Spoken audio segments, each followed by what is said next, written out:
शांताकारं भुजगशयनं पद्मनाभं सुरेशं विश्वधारं गगनसदृशं मेघवर्णं शुभांगं लक्ष्मीकान्तं कमलनयनं योगिभिर्ध्यानगम्यं वन्दे विष्णुभवभयहरं सर्वलोकैकनाथं।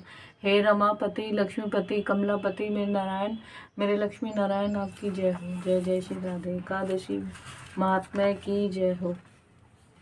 उत्पन्ना एकादशी, मोक्षदा एकादशी, सफला एकादशी, पुत्रदा एकादशी, षट्तिला एकादशी, जया एकादशी, विजया एकादशी, आमल की एकादशी, पापमोचनी एकादशी, कामदा एकादशी, वरुथनी एकादशी, मोहिनी एकादशी, अपरा एकादशी, निर्जला एकादशी, योगिनी एकादशी, देवशायनी एकादशी, कामिका एकादशी, पुत्रदा एकादशी, अजय एकादशी, वामन एकादशी, इंदिरा एकादशी, पांशाकुशा एकादशी, रमा एकादशी, प्रबोधनी एकादशी, पद्मनी एकादशी, परमा एकादशी मैया की जय हो।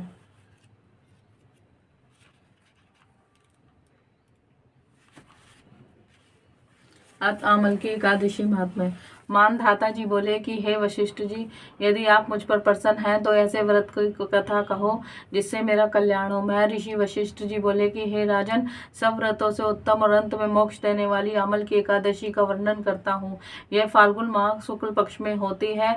इस व्रत के फल से समस्त पाप नष्ट हो जाते हैं। इस व्रत का पुण्य 1000 गोदान के बराबर है। मैं आपसे एक पौराणिक कथा कहता हूँ, उसे ध्यान पूर्वक सुनो। एक वैदिक नामक नगर था। उस नगर में ब्राह्मण, वैश्य, क्षत्रिय, शूद्र चारों वर्ण आनंद पूर्वक रहते थे। उस नगर में सदैव वेद ध्वनि गूंजा करती थी। उस जगह पापी, दुराचारी, नास्तिक आदि कोई न था।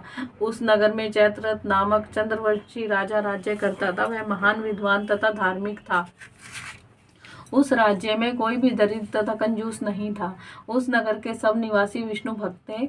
उस नगर के सब निवासी वृद्ध से बालक तक प्रत्येक एकादशी का व्रत करते थे। एक समय फाल्गुन मास के शुक्ल पक्ष की एकादशी, आमल की एकादशी आई।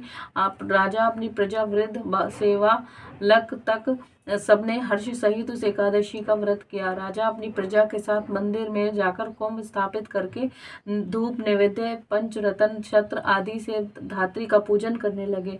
वे सब धात्री इस प्रकार की स्तुति करने लगे कि हे धात्री, तुम ब्रह्मा स्वरूप हो, तुम ब्रह्मा जी द्वारा उत्पन्न हो और समस्त पापों को नष्ट करने वाली हो।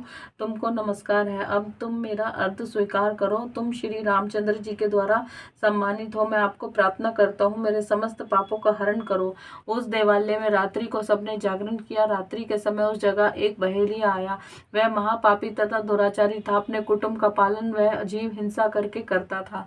वह भूख प्यास से अत्यंत व्याकुल था। कुछ भोजन की इच्छा से मंदिर के कोने में बैठ गया। उस जगह विष्णु भगवान की कथा तथा एकादशी महात्म्य सुनने लगा। इस प्रकार उस बहेलिया ने समस्त रात्रि को अन्य लोगों के साथ जागरण कर व्यतीत की। प्रातः काल होते ही सब लोग अपने अपने घर गए। इसी प्रकार वह बहेलिया भी अपने घर चला गया और भोजन किया। कुछ समय बीतने के पश्चात उस बहेलिया की मृत्यु हो गई और आमल की एकादशी के व्रत तथा जागरण के प्रभाव से उसने एक राजा के यहाँ जन्म लिया। उसका नाम वसुरथ रखा गया। बड़ा होने पर यह चतुरंगनी सेना सहित तथा धन धान्य से युक्त होकर 10 सहस्त्र ग्रामों का पालन करने लगा।